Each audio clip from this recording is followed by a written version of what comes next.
ആകാശവാണി.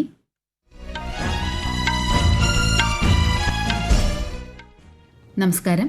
വാർത്തകൾ വായിക്കുന്നത് അശ്വതി.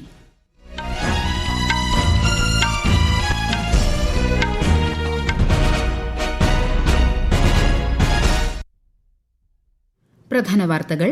ബീഹാറിലെ മോത്തിഹാരിയിൽ 7200 കോടിയിലധികം രൂപയുടെ വിവിധ വികസന പദ്ധതികൾക്ക് പ്രധാനമന്ത്രി നരേന്ദ്രമോദി ഇന്ന് തുടക്കം കുറിക്കും. ആണവശേഷിയുള്ള ഹ്രസ്വദൂര ബാലിസ്റ്റിക് മിസൈലുകളായ പൃഥ്വി 2, അഗ്നി 1 എന്നിവ ഇന്ത്യ വിജയകരമായി പരീക്ഷിച്ചു. പഹൽഗാം ഭീകരാക്രമണത്തിന് പിന്നിൽ പ്രവർത്തിച്ച TRF-നെ ഭീകര സംഘടനയായി പ്രഖ്യാപിച്ച് അമേരിക്ക.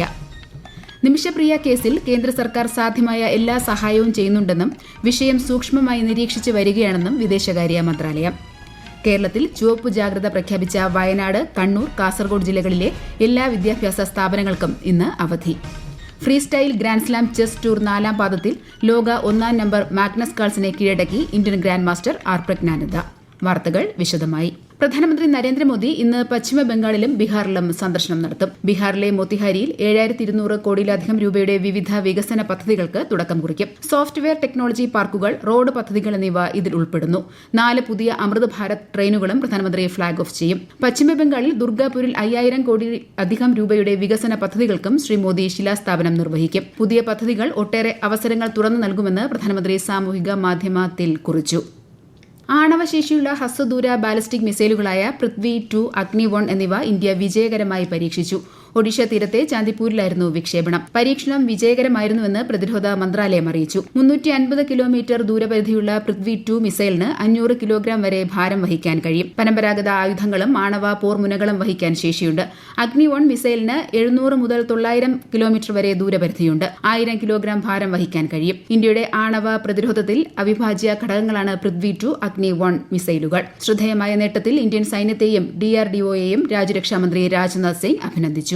ഇന്ത്യൻ നാവിക സേനയുടെ ആദ്യത്തെ തദ്ദേശീയ ഡൈവിംഗ് സപ്പോർട്ട് വെസലായ INS നിസ്റ്റാർ ഇന്ന് വിശാഖപട്ടണത്ത് കമ്മീഷൻ ചെയ്യും. വിശാഖപട്ടണത്തെ ഹിന്ദുസ്ഥാൻ ഷിപ്പ്യാർഡ് ലിമിറ്റഡ് തദ്ദേശീയമായി രൂപകൽപ്പന ചെയ്ത് നിർമ്മിച്ച കപ്പൽ പ്രതിരോധ മേഖലയിലെ ആത്മനിർഭരതാ സംരംഭങ്ങളിൽ സുപ്രധാന ചുവടുവയ്പായാണ് കണക്കാക്കപ്പെടുന്നത്. ആഴക്കടൽ ഡൈവിംഗ് പ്രവർത്തനങ്ങളും അപകടത്തിൽപ്പെടുന്ന അന്തർവാഹിനികൾക്കായുള്ള രക്ഷാപ്രവർത്തനങ്ങളും അത്യാധുനിക സംവിധാനങ്ങളുള്ള കപ്പലിന് നിർവഹിക്കാനാകും.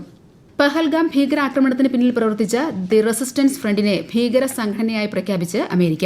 US state secretary Marco Rubio ആണ് ഇക്കാര്യം വ്യക്തമാക്കിയത്. ഇന്ത്യൻ സുരക്ഷാ സേനയ്ക്കെതിരായ നിരവധി ആക്രമണങ്ങളുടെ ഉത്തരവാദിത്തം ഇതിനോടകം TRF ഏറ്റെടുത്തിട്ടുണ്ട്. ദേശീയ സുരക്ഷാ താൽപര്യങ്ങൾ സംരക്ഷിക്കുന്നതിനും ഭീകരതയെ ചെറുക്കുന്നതിനും പഹൽഗാം ആക്രമണത്തിന് ഇരയായവർക്ക് നീതി ലഭ്യമാക്കുന്നതിനുമുള്ള പ്രസിഡന്റ് ട്രംപിന്റെ പ്രതിബദ്ധതയാണ് ഇത് വ്യക്തമാക്കുന്നതെന്നും റൂബിയോ പറഞ്ഞു.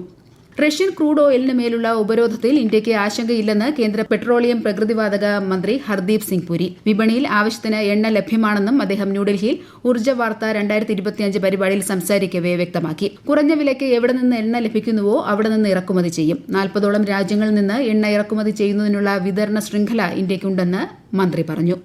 There is availability of oil more than enough. There is more and more crude oil coming on the market from the Western Hemisphere. That is another very important factor. I mean, if you have more supply coming in, the price will be as anticipated. Today, the price 68.5. आने वाले समय में मैं इसी range में समझता हूँ कच्चे तेल के दाम रहेंगे. हमारा हिसाब है ये 65-70 के बीच में ही रहेगा. This is mainstream view. अगर इसमें चेंज आएगी तो चेंज 70 के ऊपर नहीं आएगी, ये 65 से नीचे आएगी. രാജ്യത്തിന്റെ ആഗോള വ്യാപാരം സംബന്ധിച്ച വിഷയങ്ങൾ അവലോകനം ചെയ്യുന്നതിന് വിവിധ രാജ്യങ്ങളിലുള്ള ഇന്ത്യൻ ദൌത്യങ്ങളുടെ വാണിജ്യ വിഭാഗം തലവന്മാരുമായി കേന്ദ്രമന്ത്രി പീയൂഷ് ഗോയൽ ചർച്ച നടത്തി. വ്യാപാര പ്രോത്സാഹന പ്രവർത്തനങ്ങൾ, വിപണി പ്രവേശനത്തിലെ വെല്ലുവിളികൾ, വാണിജ്യ ഇടപെടൽ എന്നിവയെക്കുറിച്ച് ചർച്ച നടന്നതായി വാണിജ്യ വ്യവസായ മന്ത്രാലയം പ്രസ്താവനയിൽ പറഞ്ഞു. ഇന്ത്യയിൽ നിന്നുള്ള കയറ്റുമതി പ്രോത്സാഹിപ്പിക്കുന്നതിനും ആതിഥേയ രാജ്യങ്ങളുമായുള്ള ബന്ധം ശക്തിപ്പെടുത്തുന്നതിനും സാധ്യമായതെല്ലാം ചെയ്യണമെന്ന് കേന്ദ്രമന്ത്രി പറഞ്ഞു. ദക്ഷിണ കൊറിയയിൽ നിന്നുള്ള പ്രത്യേക പ്രതിനിധി സംഘം ന്യൂഡൽഹിയിൽ പ്രധാനമന്ത്രി നരേന്ദ്രമോദിയുമായി കൂടിക്കാഴ്ച നടത്തി. ജനാധിപത്യ രാജ്യങ്ങൾ തമ്മിലുള്ള അടുത്ത സഹകരണം ഇൻഡോ പസഫിക് മേഖലയിലെ സമാധാനത്തിനും സമൃദ്ധിക്കും കാരണമാകുമെന്ന് പ്രധാനമന്ത്രി മോദി പറഞ്ഞു. പാർലമെന്റിന്റെ വർഷകാല സമ്മേളനത്തിന് മുന്നോടിയായി കേന്ദ്ര സർക്കാർ ഞായറാഴ്ച സർവകക്ഷി യോഗം വിളിച്ചു ചേർക്കും. പാർലമെന്റിന്റെ ഇരുസഭകളുടെയും സുഗമമായ പ്രവർത്തനം ഉറപ്പാക്കുന്നതിന് എല്ലാ രാഷ്ട്രീയ പാർട്ടികളുടെയും സഹകരണം തേടുകയാണ് ലക്ഷ്യം. ഈ മാസം 21 മുതൽ അടുത്ത മാസം 21 വരെയാണ് വർഷകാല സമ്മേളനം. ഈ വാർത്തകൾ ആകാശവാണിയിൽ നിന്ന്. ആകാശവാണി വാർത്തകളും വാർത്താധിഷ്ഠിത പരിപാടികളും all India radio news Thiruvananthapuram YouTube ചാനലിലും @all India radio news Thiruvananthapuram Facebook പേജിലും AR News_ തിരുവനന്തപുരം ഇൻസ്റ്റഗ്രാം അക്കൌണ്ടിലും @AR News_TVM X ഹാൻഡിലും ലഭ്യമാണ്.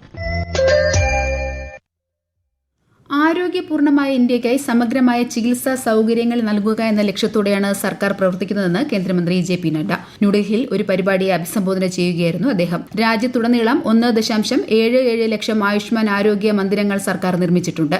നഗരങ്ങളിൽ മാത്രമല്ല ഗ്രാമീണ മേഖലയിൽ ഉൾപ്പെടെ ഇവ പ്രവർത്തിക്കുന്നുണ്ടെന്ന് അദ്ദേഹം പറഞ്ഞു. हम लोगों ने तय किया है कि हर व्यक्ति का 30 साल की उम्र में उसका dental checkup, mental checkup, ladies का cervix cancer, breast cancer, gents का ओरल कैंसर और इसके साथ साथ डायबिटीज, ब्लड शुगर, ये सब चीजों का चेकअप होगा. तो इस तरीके से हम लोगों ने 1,77,000 प्रिवेंटिव पार्ट में हेल्थ केयर सिस्टम्स को खड़ा किया है. നിമിഷപ്രിയ കേസിൽ കേന്ദ്ര സർക്കാർ സാധ്യമായ എല്ലാ സഹായവും ചെയ്യുന്നുണ്ടെന്ന് വിദേശകാര്യ മന്ത്രാലയം. രാജ്യം നിമിഷയുടെ കുടുംബത്തിന് നിയമസഹായം നൽകുന്നതായും അവർക്കായി അഭിഭാഷകനെ നിയമിച്ചതായും മന്ത്രാലയ വക്താവ് രൺധീർ ജയ്സ്വാൾ ന്യൂഡൽഹിയിൽ മാധ്യമങ്ങളോട് പറഞ്ഞു. കേന്ദ്ര സർക്കാർ വിഷയം സൂക്ഷ്മമായി നിരീക്ഷിച്ചു വരികയാണെന്നും അദ്ദേഹം അറിയിച്ചു. മലപ്പുറം നിലമ്പൂരിൽ അമല കോളേജ് ഓഫ് അഡ്വാൻസ് സ്റ്റഡീസിലെ ബിരുദദാന ചടങ്ങിൽ കേന്ദ്ര സഹമന്ത്രി ജോർജ് കുര്യൻ ഇന്ന് വൈകിട്ട് പങ്കെടുക്കും. കോളേജിലെ നൈപുണ്യ വികസന കേന്ദ്രം സന്ദർശിക്കുന്ന മന്ത്രി പെൺകുട്ടികളുടെ ഹോസ്റ്റലും ഉദ്ഘാടനം ചെയ്യും. മന്ത്രി വി അബ്ദുറഹ്മാൻ പരിപാടിയിൽ പങ്കെടുക്കും.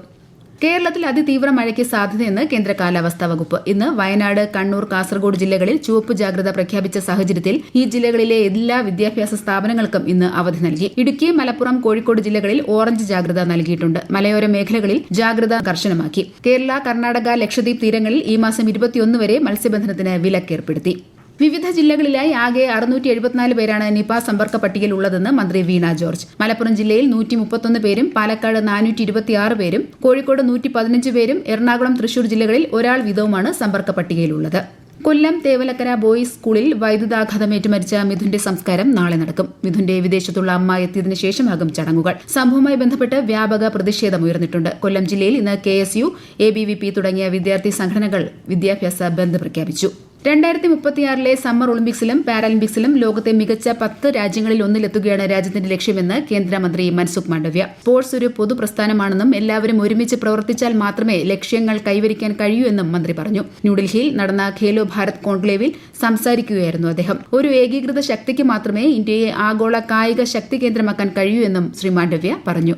Free style grand slam chess tour 4ാം പാദത്തിൽ ലോക 1ാം നമ്പർ മാഗ്നസ് കാൾസിനെ കീഴടക്കി ഇന്ത്യൻ ഗ്രാൻഡ് മാസ്റ്റർ പ്രജ്ഞാനന്ദ. കാൾസിനെതിരെ പ്രാരംഭ നീക്കങ്ങളിൽ തന്നെ പ്രജ്ഞാനന്ദ മുൻതൂക്കം നേടി. കാൾസിനും അവസരങ്ങൾ ലഭിച്ചെങ്കിലും പ്രജ്ഞാനന്ദയുടെ കൃത്യതയാർന്ന നീക്കങ്ങൾക്ക് മുന്നിൽ ലോകത്തെ ഏറ്റവും കരുത്തനായ നോർവീജിയൻ താരത്തിന് പിടിച്ചു നിൽക്കാനായില്ല.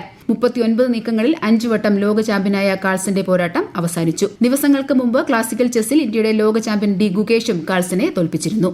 ഹംഗറിയിൽ നടക്കുന്ന ഗുസ്തി ടൂർണമെന്റിൽ 65 കിലോഗ്രാം പുരുഷ ഫ്രീസ്റ്റൈൽ വിഭാഗത്തിൽ ഇന്ത്യയുടെ സുജിത് കൽക്കൽ സ്വർണ്ണ മെഡൽ നേടി. അവസാന പോരാട്ടത്തിൽ അസർബൈജാൻ താരത്തെയാണ് സുജിത് പരാജയപ്പെടുത്തിയത്. ഈ വർഷത്തെ United World Wrestling ranking series ഇവന്റുകളിൽ രാജ്യത്തിന്റെ ആദ്യ സ്വർണ്ണ മെഡലാണിത്. 57 കിലോഗ്രാം പുരുഷ ഫ്രീസ്റ്റൈൽ വിഭാഗത്തിൽ ഇന്ത്യയുടെ രാഹുൽ വെങ്കല മെഡൽ നേടി. കേരളത്തിന്റെ മുൻ മുഖ്യമന്ത്രി ഉമ്മൻചാണ്ടിയുടെ 2ാം ചരമവാർഷികം ഇന്ന്. ചരമവാർഷിക ദിനത്തോടനുബന്ധിച്ച് KPCC സംഘടിപ്പിക്കുന്ന ഉമ്മൻചാണ്ടി സ്മൃതി സംഗമം ലോക്സഭാ പ്രതിപക്ഷ നേതാവ് രാഹുൽ ഗാന്ധി ഉദ്ഘാടനം ചെയ്യും. രാവിലെ Kottayam Puthuppally Saint George Orthodox Valiyapally ഗ്രൌണ്ടിലാണ് പരിപാടി. തെരഞ്ഞെടുത്ത വന്ദേ ഭാരത് ട്രെയിനുകൾക്ക് തത്സമയ റിസർവേഷൻ ആരംഭിച്ചതായി ദക്ഷിണ റെയിൽവേ. കേരളത്തിൽ ആലപ്പുഴ വഴിയുള്ള തിരുവനന്തപുരം മംഗളൂരു തിരുവനന്തപുരം ട്രെയിനുകളിലാണ് ഈ സൌകര്യം ലഭ്യമാകുന്നത്. സീറ്റ് ഒഴിവുണ്ടെങ്കിലും ട്രെയിൻ ആദ്യ സ്റ്റേഷൻ വിട്ടുകഴിഞ്ഞാൽ ടിക്കറ്റ് ബുക്ക് ചെയ്യാൻ ഇതുവരെ കഴിയുമായിരുന്നില്ല. എന്നാൽ ഇനി സ്റ്റേഷനുകളിൽ ട്രെയിൻ എത്തുന്നതിന് 15 മിനിറ്റ് മുൻപ് വരെ കറണ്ട് റിസർവേഷൻ ലഭ്യമാകും. കൌണ്ടറിൽ നിന്നോ ഓൺലൈനായോ ടിക്കറ്റ് ബുക്ക് ചെയ്യാം. രാജ്യത്തെ 100 ശുചിത്വ നഗരങ്ങളുടെ പട്ടികയിൽ കേരളത്തിൽ നിന്നുള്ള 8 നഗരങ്ങൾ ഇടം നേടിയതിൽ സന്തോഷം പ്രകടിപ്പിച്ച് മന്ത്രി MP രാജേഷ്. കഴിഞ്ഞ വർഷം 1000-നുള്ളിൽ പോലും ഒറ്റ നഗരസഭയും ഉണ്ടായിരുന്നില്ലെന്ന് അദ്ദേഹം പറഞ്ഞു. മാലിന്യ സംസ്കരണ രംഗത്ത് വൻ മുന്നേറ്റം നടത്തിയാണ് ഈ നേട്ടം സ്വന്തമാക്കിയത്. പ്രധാന വാർത്തകൾ വീണ്ടും. ബീഹാറിലെ മോത്തിഹാരിയിൽ 7200 കോടിയിലധികം രൂപയുടെ വിവിധ വികസന പദ്ധതികൾക്ക് പ്രധാനമന്ത്രി നരേന്ദ്രമോദി ഇന്ന് തുടക്കം കുറിക്കും. ആണവശേഷിയുള്ള ഹ്രസ്വദൂര ബാലിസ്റ്റിക് മിസൈലുകളായ പൃഥ്വി 2, അഗ്നി 1 എന്നിവ ഇന്ത്യ വിജയകരമായി പരീക്ഷിച്ചു. പഹൽഗാം ഭീകരാക്രമണത്തിന് പിന്നിൽ പ്രവർത്തിച്ച TRFനെ ഭീകര സംഘടനയായി പ്രഖ്യാപിച്ച് അമേരിക്ക.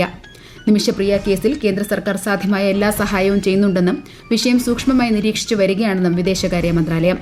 കേരളത്തിൽ ചുവപ്പ് ജാഗ്രത പ്രഖ്യാപിച്ച വയനാട്, കണ്ണൂർ, കാസർഗോഡ് ജില്ലകളിലെ എല്ലാ വിദ്യാഭ്യാസ സ്ഥാപനങ്ങൾക്കും ഇന്ന് അവധി. Freestyle grand slam chess tour 4ാം പാദത്തിൽ ലോക 1-ാം നമ്പർ മാഗ്നസ് കാൾസിനെ കീഴടക്കി Indian grand master R Praggnanandhaa. വാർത്തകൾ കഴിഞ്ഞു. അടുത്ത വാർത്താ പ്രക്ഷേപണം ഉച്ചയ്ക്ക് 12:30.